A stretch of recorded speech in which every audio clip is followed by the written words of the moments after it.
The black card hit the marble table with a sharp click. For women sat frozen, staring at the sleek piece of metal that could buy islands, end empires, or destroy lives. David Okonkwo's dark eyes swept over each of them, his expression unreadable, dangerous. One of them would reveal her true nature tonight. One of them would prove she was different. And one of them, he already knew, would shatter every wall he'd built around his heart. Welcome to Storyforge TV, besties. Please like, share, and subscribe. David Okonkwo didn't trust easily. At 34, he had built an empire that stretched across 3 continents. Oil, real estate, technology, his name alone made stock markets tremble. But money had taught him one brutal lesson: people lied. They smiled, they flattered, they pretended to love him while their eyes calculated his net worth. So when his mother insisted he needed to settle down, to choose a wife from the eligible women surrounding him, David decided to conduct a test.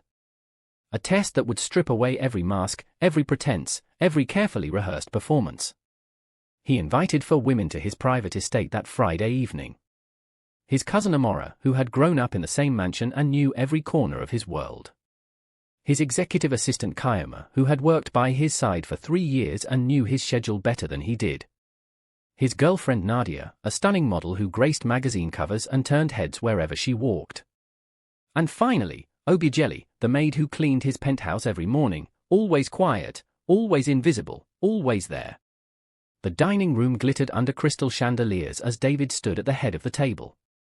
The 4 women sat arranged before him, confusion and curiosity mixing on their faces. Amora leaned back in her chair with the casual confidence of family. Kayama sat with her tablet ready, assuming this was some kind of business meeting. Nadia checked her reflection in a spoon, her lips curved in that practiced smile she wore like armor. Obijelli kept her eyes down, her hands folded in her lap, clearly uncomfortable in the elegant dining chair instead of behind it serving others. David cleared his throat, and silence fell instantly. That was the kind of power he commanded. When he spoke, the world listened. "Tonight is about truth," he said, his deep voice filling the space between them. "I have given each of you the same gift. One of my express cards. Unlimited access to my accounts for exactly 24 hours starting now. You may buy whatever you wish, go wherever you please, spend however much you desire. There are no restrictions, no limits, no questions asked." Amora's eyes widened. Kayama's professional mask slipped for just a moment. Nadia's smile grew predatory, hungry. Obijelli looked terrified. David watched each reaction, filing them away like evidence in a case only he was building. "The cards are in the envelopes before you," he continued. "Use them however you see fit. But understand this, I will be watching. Not the amounts you spend, but what you choose to reveal about yourselves. Tomorrow evening, we will meet again in this same room, and I will make my decision." "What decision?" Nadia asked, her voice honeyed but sharp underneath. David's smile didn't reach his eyes. "The decision of who truly sees me as more than a bank account. Who understands the difference between value and price. Who deserves to stand beside me not as an accessory, but as a partner." The words hung in the air like a challenge, a threat, a promise. Then he turned and walked out, leaving 4 women staring at black cards that could change their lives forever. The next morning, Amora was the first to move. She had always been bold, always been clever. Growing up in the Okonkwo family had taught her that opportunities were meant to be seized with both hands. She called her driver and headed straight to the most exclusive shopping district in Lagos. Designers who didn't even display prices because if you had to ask, you couldn't afford them. She swept through boutiques like a hurricane, pointing at handbags that cost more than cars, shoes that required waitlists, dresses that had been worn on red carpets by celebrities. By noon, Amora had spent over 2 million naira and she was just getting started. She stopped at a jewelry store where the security guard looked like he could break a man in half. Inside, she pointed to a diamond necklace that sparkled like captured starlight. The sales associate's eyes went wide when Amora slid David's card across the counter without even asking the price. "For 0.5 million naira, the woman whispered, as if speaking the number too loudly might shatter something. Amora smiled. "I'll take it. And those earrings. And that bracelet as well." Meanwhile, Kayoma took a different approach. She had worked for David long enough to know that he valued intelligence, strategy, planning.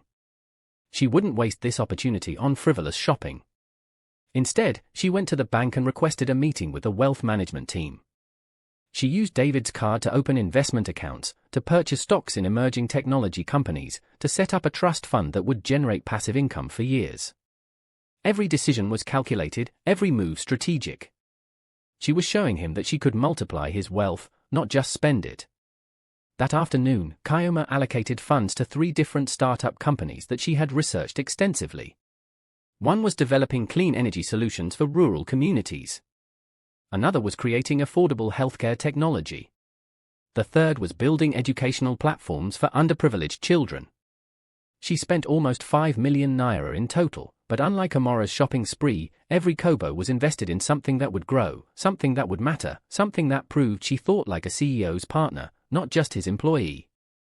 Nadia woke up late that morning in David's penthouse, where she had spent the night as she often did.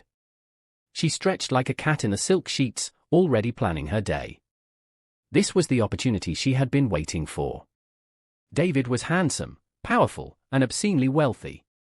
If she played this right, she could secure her place not just as his girlfriend, but as his wife. And that meant showing him she belonged in his world of luxury and excess. She needed to match his lifestyle, to prove she could be the perfect billionaire's wife. She started at the spa, spending 300,000 naira on treatments that left her skin glowing and her confidence soaring. Then she hit the designer stores, but unlike Amora who bought things for herself, Nadia was more calculated. She purchased matching his and hers luxury items. Watches, luggage sets, custom-tailored clothing. She was creating a visual narrative of their future together, showing David what their life could look like. By evening, she had spent nearly 6 million naira, and she posted carefully curated photos on social media showing off her purchases, tagging David in each one, marking her territory publicly. But it was Obijelli who surprised everyone, including herself. She had taken the black card with trembling hands the night before, unable to believe David had included her in this test. She was just the maid. She cleaned his bathroom, organized his closets, made sure his penthouse was spotless every morning before he woke. Why would he care what she did with unlimited money? Part of her wanted to refuse, to explain that she didn't belong in this game with his cousin, his assistant, his beautiful girlfriend. But another part of her, the part that had watched David for months and seen beyond the billions to the loneliness underneath, that part wanted to show him something true. Obijelli didn't go shopping. She didn't go to spas or banks or jewelry stores. Instead, she went home to her small neighborhood on the outskirts of Lagos, where the roads were rough and the buildings leaned against each other like tired old friends. She walked through the narrow streets until she reached the community center, a building that was falling apart but still served as a gathering place for the children after school. The director, Maman Ngozi, looked up in surprise when Obijelli walked in. "My dear, what brings you here on a Saturday?" Maman Ngozi asked. Obijelli took a deep breath and pulled out David's card. She explained that she had access to funds for one day only, and she wanted to use them to help the community. Maman Ngozi's eyes filled with tears. Within hours, Obijelli had arranged for contractors to repair the community center's roof that leaked every time it rained. She paid for new textbooks and school supplies for the children who couldn't afford them. She settled the medical bills for 3 families who had been struggling with hospital debt. She bought food supplies for the elderly residents who sometimes went to bed hungry. As the day went on, word spread through the neighborhood that Obijelli had come into money and was using it to help others. People approached her with their problems, their needs, their desperate situations.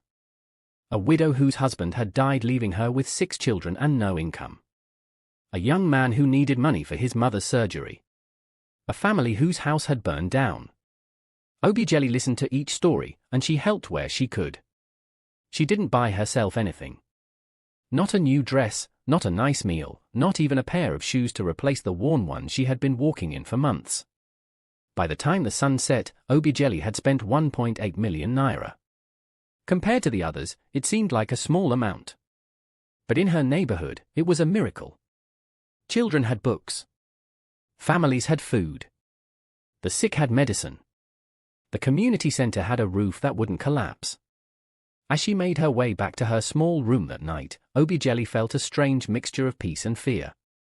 Peace because she knew she had done the right thing.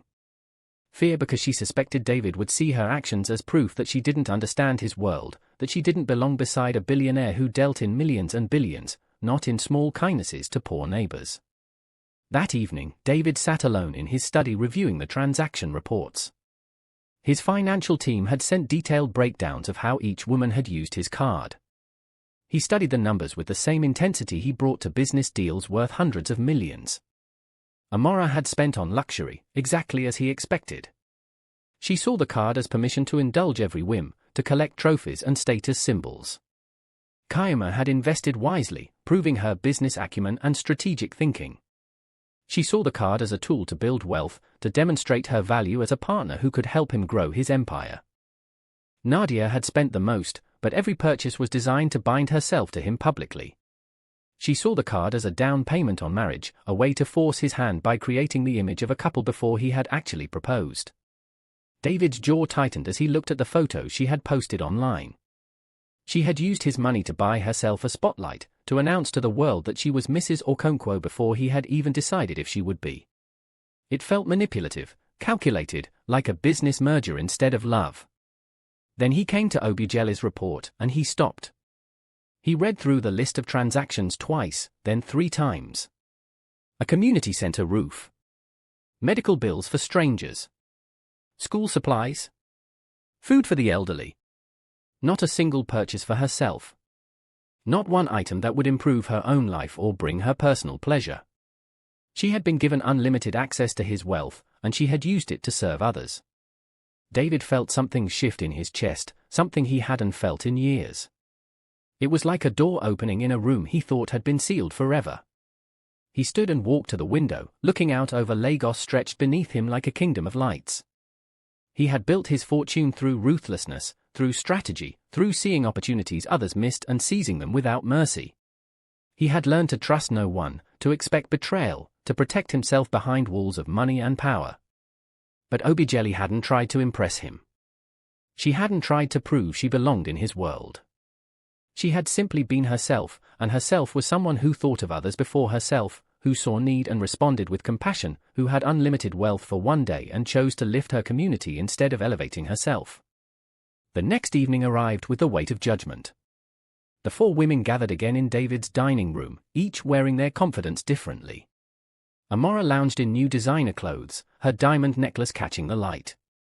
Kayama sat with her tablet, ready to present her investment strategy. Nadia had dressed like she was already the lady of the house, dripping in the luxury she had purchased with his card. Obijelli wore the same simple dress she always did, her hands folded, her eyes down, looking like she wanted to disappear into the walls. David entered and the room fell silent. He took his time walking to the head of the table, his dark eyes moving from woman to woman, reading them like books written in languages they didn't know he could speak. Finally, he spoke. "I asked you to reveal yourselves, and you did. Amora, you showed me that you see my wealth as a playground for your desires. Kayama, you showed me that you see my wealth as a tool to be multiplied and managed. Nadia, you showed me that you see my wealth as a way to secure your position and status." He paused, and his gaze settled on Obijelli. She still wasn't looking at him, her face flushed with embarrassment or shame or something else he couldn't quite name. "But Obijelli," David continued, his voice softer now, gentler, "you showed me something I haven't seen in a very long time. You showed me a heart that thinks of others first. You were given unlimited access to everything money can buy, and you bought hope for people who had none. You repaired buildings instead of buying jewelry. You fed the hungry instead of indulging yourself. You saw wealth not as something to hoard or display, but as something to share." The other women shifted uncomfortably. Amora's confident smile flickered. Kayama's professional mask cracked slightly. Nadia's eyes narrowed, understanding that somehow the maid, the invisible girl who cleaned toilets and scrubbed floors, had won a game she didn't even know she was playing. David stepped closer to Obijelli, and she finally looked up. Their eyes met, and something passed between them. Recognition. Connection. A spark that had been waiting for permission to ignite. I didn't ask you here to find someone who could spend my money, David said, his voice carrying to every corner of the room but his eyes locked on Obiageli. I asked you here to find someone who could show me what really you here to find someone who could spend my money, David said, his voice carrying to every corner of the room but his eyes locked on Obiageli. I asked you here to find someone who could show me what really matters. Someone who could remind me that wealth is meaningless if it only serves yourself. Someone who could look at unlimited resources and choose to build instead of consume. Someone who could teach a billionaire that the most valuable thing he owns is not his money, but his ability to change lives with it. He pulled out a small box from his pocket, and the room collectively gasped. Inside was a ring, simple but elegant, a single diamond set in platinum. Obiageli's hands flew to her mouth. Tears spilled down her cheeks before she could stop them. David knelt before her, this man who knelt for no one, this billionaire who could buy countries if he wanted, and he spoke words that would change everything. Obiageli, I am asking you not because of what you spent, but because of who you are. Will you marry me? The silence that followed felt like the whole world holding its breath. Amora stood abruptly, her chair scraping against the floor. This is ridiculous, she snapped.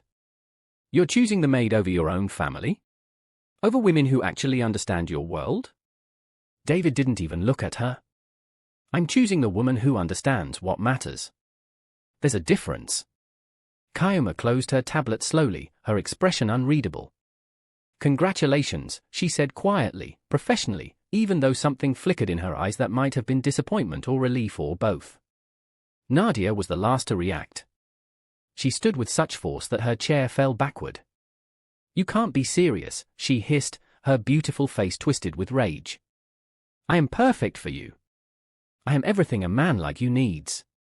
I am sophisticated, educated, connected. She is nothing. She is a maid who cleans your toilets. You are throwing away everything we could have been for what? For charity? For some ridiculous moral lesson? David finally turned to face her, and his expression was cold enough to freeze oceans. You just told me everything I needed to know about who you really are. Please leave my house. All of you. Except Obiageli. The three women left in various states of shock and anger, and then it was just David and Obiageli alone in the vast dining room. She was still crying, still staring at the ring like she couldn't believe it was real. David took her hand gently. I have been watching you for months, he said softly.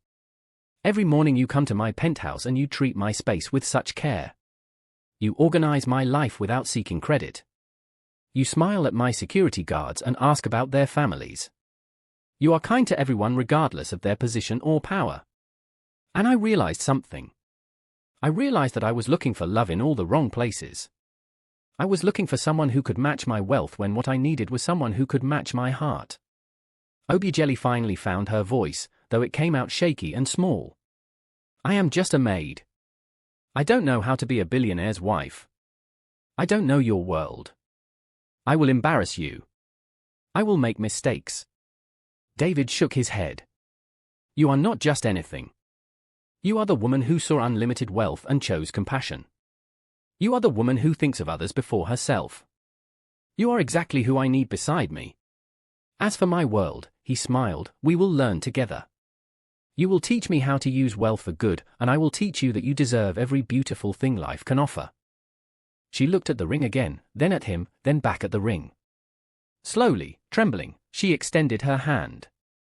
David slipped the ring onto her finger, and it fit perfectly. Like it had been made for her.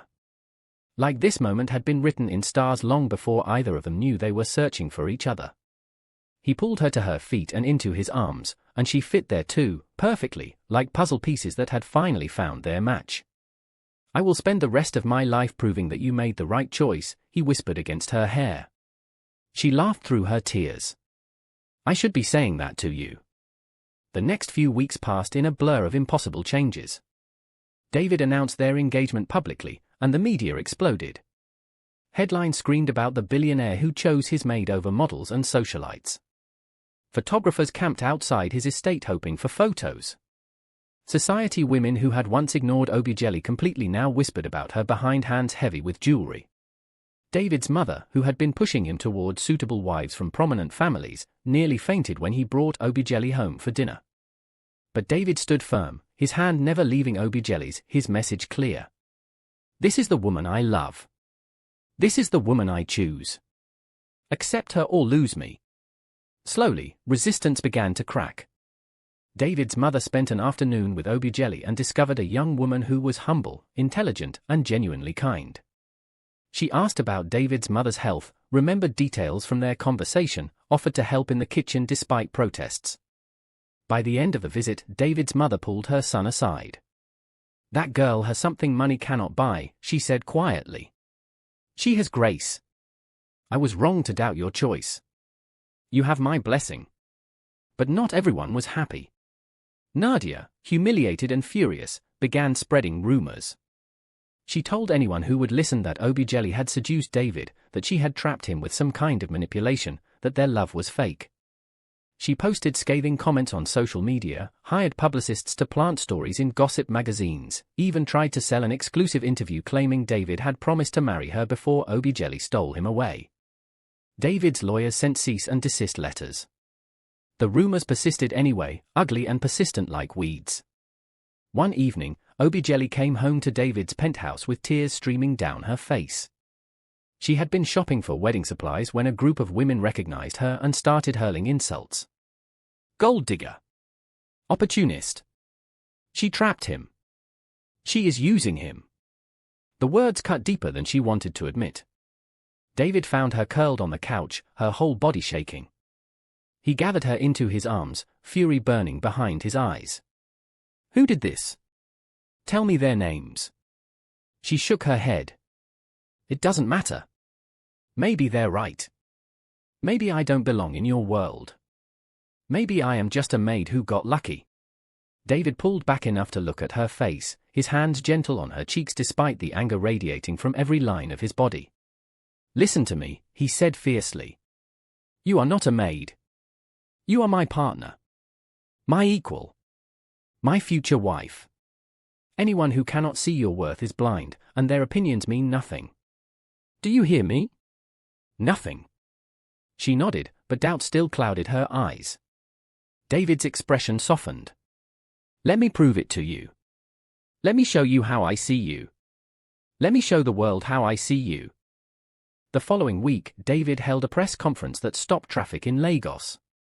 He stood before cameras and reporters and announced that he was establishing the Obijelli Foundation, a charity organization dedicated to supporting communities in need. Every project would be overseen by his future wife, the woman who had shown him the true value of wealth. He announced a 1 billion naira initial investment, with more to come. This is not my foundation, he said clearly. This is hers. She will decide where the money goes, which communities to help, which problems to solve. Because she understands something I am still learning. That wealth means nothing if it serves only yourself. The media coverage shifted overnight.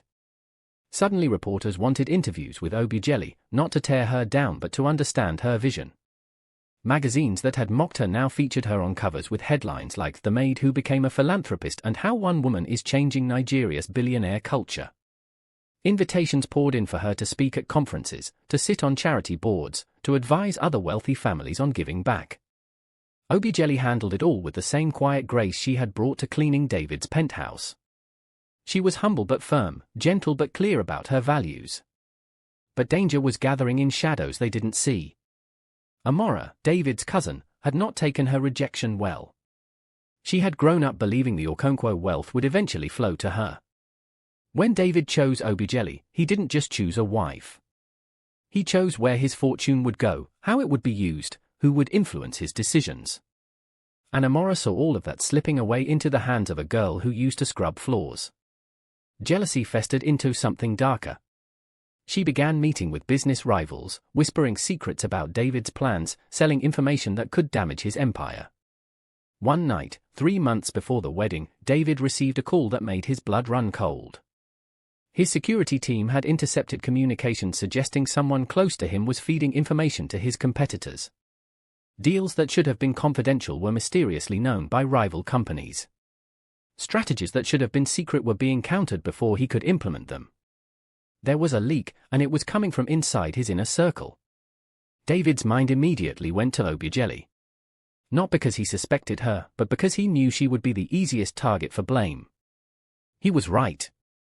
The next morning, planted evidence appeared suggesting Obijelli had been photographed meeting with executives from David's rival company. The photos were fake, obviously doctored to anyone who looked closely. But in the court of public opinion, close examination didn't matter. Headlines screamed betrayal. Social media exploded with accusations. Even some of David's own board members began questioning whether his engagement had clouded his judgment, whether he had been seduced and manipulated after all. David called an emergency meeting, his expression carved from stone. "Find out who did this," he ordered his security team. "I want names. I want proof. And I want it now." Obijelli wanted to disappear. The accusations, even though false, brought back every insecurity she had ever felt. She was just a maid. She didn't belong in this world of corporate warfare and billionaire deals. She would always be out of place, always be vulnerable, always be the weakness that David's enemies could exploit. Maybe it would be better for everyone if she just left. Maybe David would be safer without her. She began packing her things quietly, tears falling onto the clothes she carefully folded into her small suitcase. She would leave before he came home. She would disappear back into the invisible world where she belonged. But David came home early. He found her in their bedroom surrounded by half-packed bags, her face swollen from crying. "What are you doing?" he asked, his voice deadly quiet. She couldn't look at him. "I'm leaving. I'm going back to my old life. You will be better off without me. This was a mistake. I was foolish to think I could be what you needed." David crossed the room in 3 long strides. He gripped her shoulders, not rough but firm, forcing her to meet his eyes. "You are not leaving me. Do you hear me? You are not running away because some coward spread lies." She shook her head helplessly. "They're not wrong though. I don't fit in your world. I will always be a liability. I will always be the poor girl who doesn't belong." David's hands moved to cup her face, his thumbs wiping away her tears. "You are not a liability. You are the only thing in my life that is real. Everything else, the money, the power, the empire, it all means nothing if I lose you. I don't care what they say. I don't care what lies they spread. I know who you are. I know what you are worth. And I am not letting you go." Something in his voice broke through her fear. She saw the desperation in his eyes, the way his hands trembled slightly even as they held her steady. This man who faced down corporate sharks and political vipers without flinching was shaking at the thought of losing her. "I'm scared," she whispered. "I know," he whispered back. "But you don't have to be brave alone. That's what I'm here for." He kissed her then, soft and desperate, like he was trying to pour every unspoken promise into that single moment of connection. She melted into him, her suitcase forgotten, her fears temporarily quieted by the steady beat of his heart against hers. Later that night, as they lay tangled together in the darkness, David's phone buzzed. His security team had found something. Amora. His own cousin. The evidence was conclusive. She had been selling information, planting false evidence, sabotaging deals. All because she couldn't handle the fact that David had chosen someone she considered beneath their family. David stared at the report on his phone screen, rage and betrayal warring in his chest. Obijelli stirred beside him. "What's wrong?" "Family," he said bitterly. "Sometimes blood is the sharpest knife." David confronted Amora the next morning in his office. She walked in with her usual confidence, clearly unaware that he knew everything. The moment she saw his face, though, her smile faltered. "David," she began, but he cut her off with a single raised hand. The evidence was spread across his desk. Bank transfers, email records, photos of her meetings with his competitors.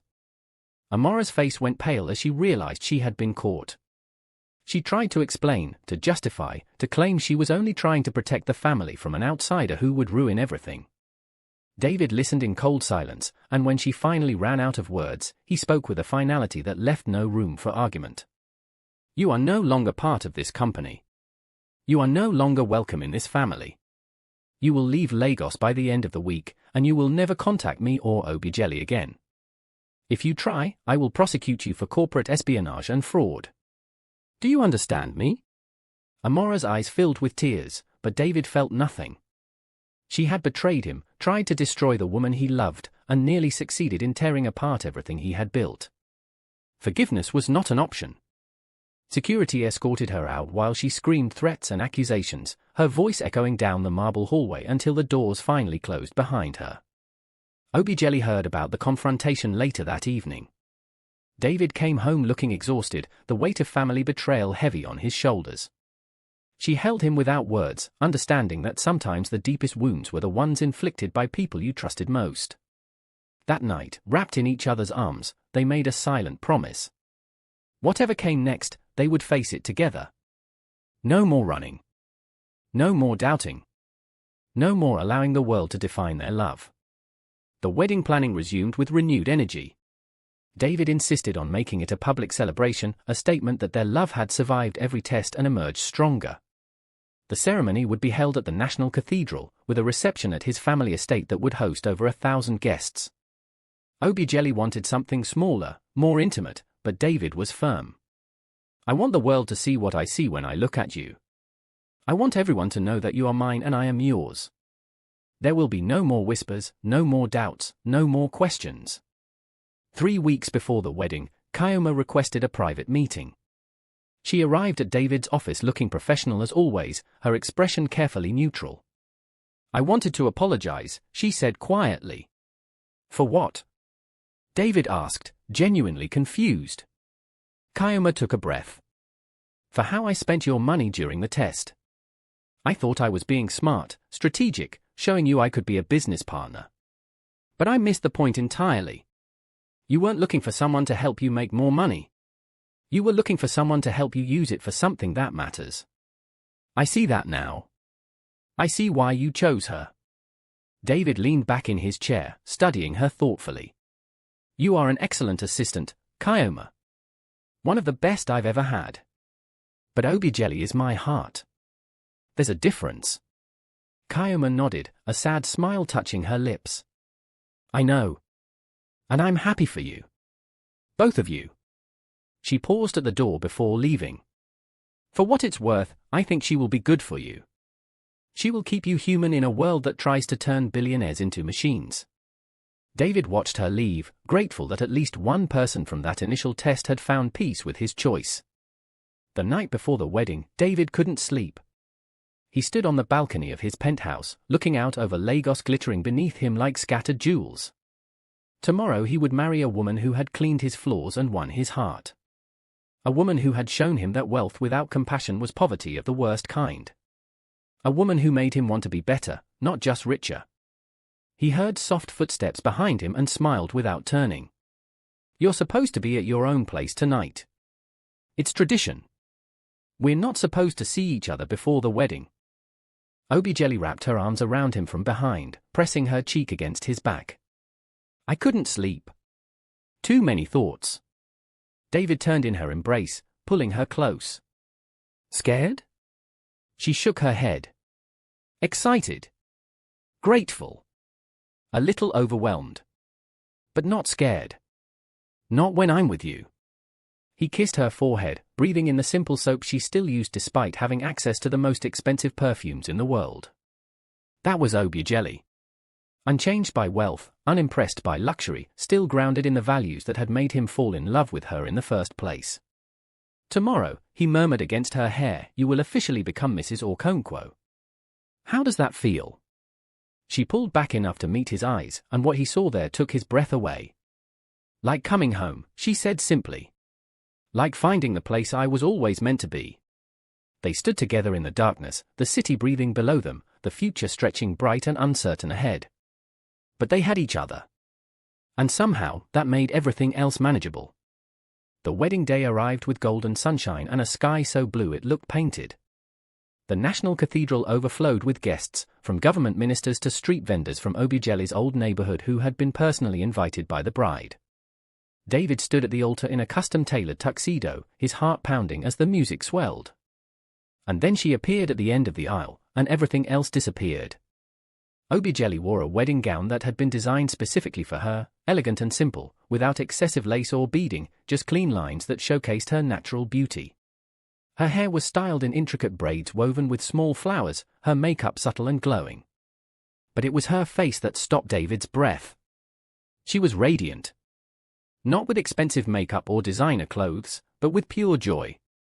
She walked toward him like she was walking into a dream she had never dared to hope for. David's eyes burned with unshed tears as she reached him. The pastor began speaking, but David barely heard the words. All he could see was Obiageli, all he could think about was the miracle of this moment. That a woman who had been invisible to most of the world had become the center of his universe. The vows were traditional, but when David spoke them, they carried the weight of everything he had learned.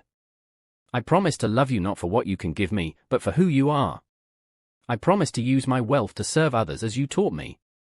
I promise to see you every day, not as the maid who cleaned my penthouse, but as the queen who rules my heart.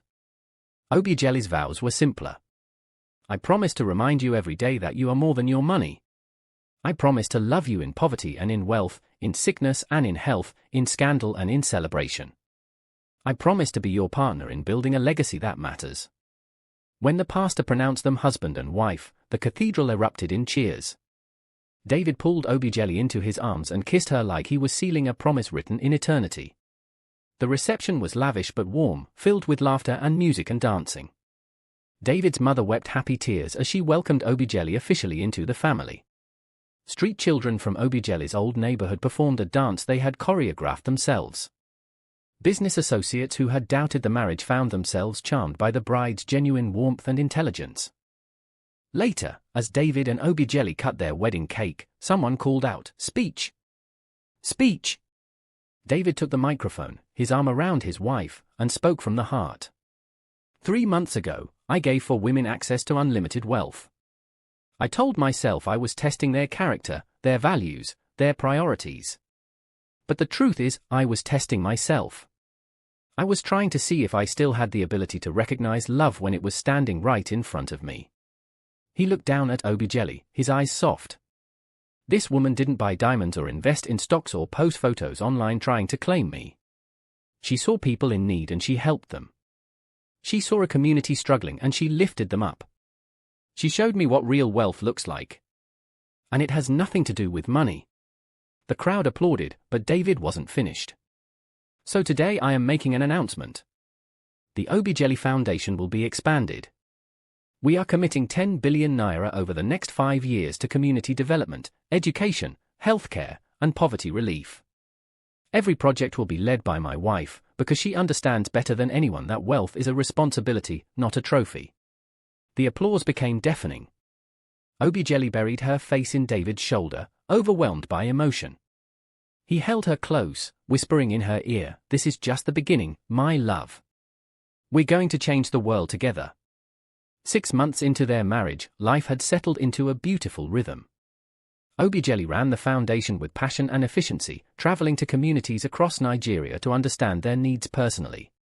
David supported her completely, attending events, funding projects, using his business connections to amplify their impact. The media that had once mocked their relationship now celebrated them as a power couple using wealth for good. But the greatest joy was still private. Coming home to each other. Cooking dinner together in their massive kitchen.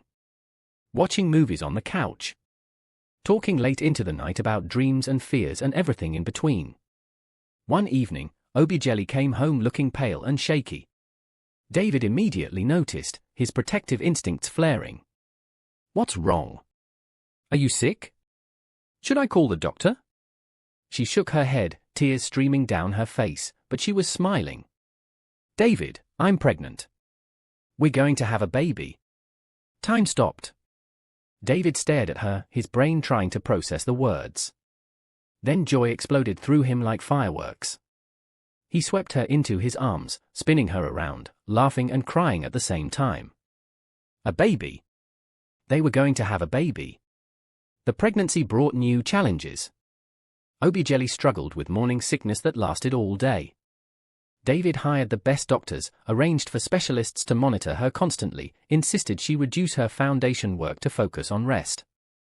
She protested at first, wanting to continue helping communities, but he was firm. You are carrying the most precious cargo in the world. Our child. Nothing is more important than keeping you both safe. Reluctantly, she agreed to slow down, and David took over many of her foundation duties himself. It was good for him, he realized. It kept him connected to the work that mattered, the legacy they were building together. 7 months into the pregnancy, David received devastating news. His business rival, the same man Amora had been feeding information to, had launched a hostile takeover attempt. Stock prices plummeted. Board members panicked. Emergency meetings were called. David found himself fighting to maintain control of the empire he had built from nothing. The stress was crushing, but he refused to let Obijelli see his fear. She was in the final trimester, her belly huge and beautiful, her body preparing to bring their child into the world. The last thing she needed was corporate drama. But Obijelli knew him too well. One night she found him in his study at 3 a.m., surrounded by financial reports and legal documents, his eyes bloodshot with exhaustion. "Talk to me," she said gently. He tried to smile. "Everything is fine. Go back to bed. You need rest." She shook her head and lowered herself carefully into the chair across from his desk. "David, I am your wife. Your partner. Don't protect me from the truth. Tell me what's happening." So he told her everything. The takeover attempt, the board members who were wavering in their support, the possibility that he might lose everything. Obijelli listened carefully, her hand resting on her belly where their baby kicked and turned. When he finished, she spoke with quiet conviction. "You won't lose everything. Even if you lose the company, you still have what matters. You have me. You have our child. You have the work we're doing through the foundation. Money comes and goes, David. But family is forever." Her words broke something open in his chest. He came around the desk and knelt beside her chair, burying his face in her lap as tears finally came. She stroked his hair, murmuring comfort, being his strength when he had none left. The takeover battle lasted 2 brutal months. David fought like a man possessed, using every legal strategy, calling in every favor, refusing to surrender. In the end, he won. Barely. The hostile bidder withdrew, the board reaffirmed their support, and control of the company remained firmly in David's hands. But the victory felt hollow somehow. He had nearly destroyed himself fighting for wealth when the most valuable thing in his life was waiting at home with his child growing inside her. That night, he made a decision. He would start transitioning power, bringing in younger executives, preparing for a future where his company could run without him being consumed by it. 2 weeks later, on a Tuesday morning, Obijelli's water broke. David was in a board meeting when his phone rang.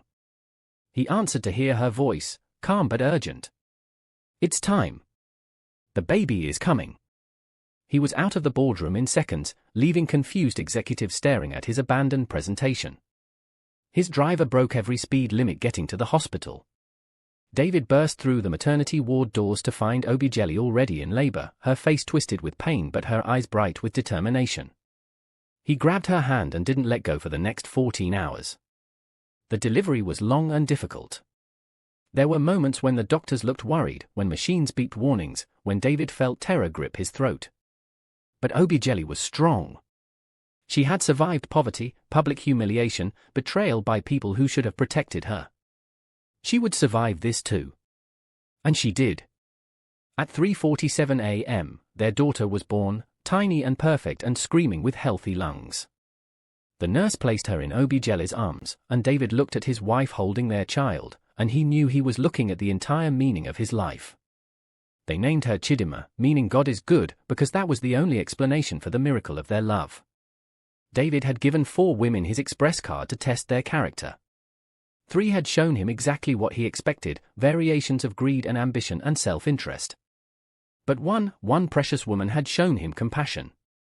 And in doing so, she had changed the entire trajectory of his life. As he held his sleeping daughter while Obijelli rested, David thought about how differently things could have gone. If he had chosen Amora, he would have married family loyalty and been betrayed. If he had chosen Kayama, he would have married efficiency and missed passion. If he had chosen Nadia, he would have married beauty and found emptiness. But he had chosen Obijelli, the invisible maid who saw unlimited wealth and chose to serve others. And in return, she had given him everything that mattered. Love. Purpose. Legacy. A daughter who would grow up understanding that privilege was a responsibility. A marriage built on something deeper than convenience or compatibility. A reason to use his billions for more than just making more billions.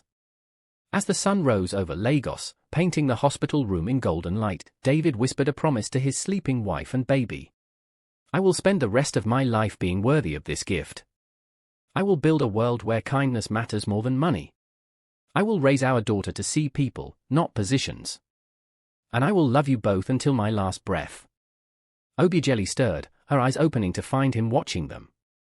What are you thinking about? She asked softly. He smiled, carefully passing their daughter back to her. I'm thinking about a black card and 4 women and a test that taught me I was testing the wrong thing all along. She raised an eyebrow. What should you have been testing? Not what they would do with unlimited money, he said. But what kind of man I wanted to be. And I found my answer in the woman who chose compassion over consumption. Who saw wealth as a tool, not a treasure.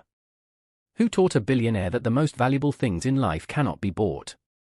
Obijelli looked down at their daughter, then back at him. So what happens now? Now, David said, taking both their hands in his, we build the life we were meant to have.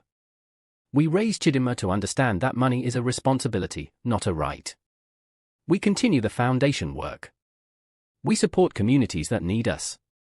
We use every resource we have to leave the world better than we found it.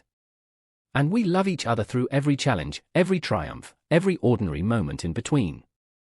That sounds perfect, Obijelli whispered. Because it is, David replied, kissing her forehead. You made it perfect the day you chose to spend my money on strangers instead of yourself. You showed me what love really looks like. And I will never forget that lesson. Years later, when people asked David about his marriage, about how a billionaire ended up with his former maid, he always told the same story. The story of 4 women and an express card. The story of a test that revealed more about him than about them. The story of learning that the most expensive thing in the world is not a diamond or a yacht or a private island. It's a heart that thinks of others first. A heart like Obijelli's. And that, he would say with absolute certainty, is priceless. Their love story became legendary in Lagos, whispered about in boardrooms and villages alike. The billionaire and the maid who proved that character outweighs currency, that compassion conquers class, that love sees no status when hearts recognize their match. And so it was that David Okonkwo, a man who had everything money could buy, discovered that the greatest wealth comes not from what you possess, but from who you choose to share your life with. He had tested 4 women, but in the end, only one passed the real test.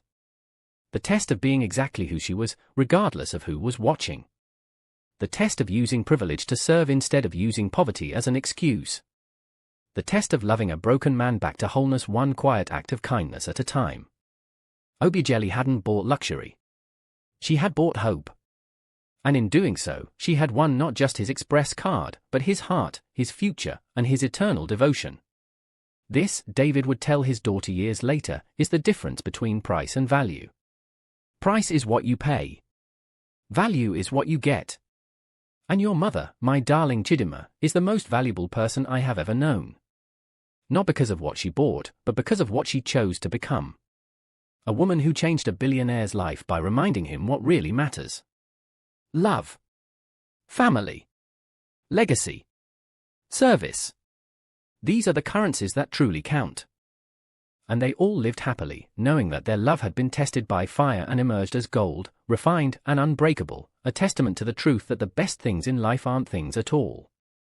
They are the people who see us, choose us, and stand beside us when the world demands we stand alone. Obijelli had been that person for David. And he would spend the rest of his days being that person for her, building a legacy not of wealth accumulated, but of love multiplied, spreading like ripples across a country that desperately needed to see that change was possible, that barriers could be broken, that a maid and a billionaire could write a love story that proved humanity's greatest power lies not in what we have, but in what we give away.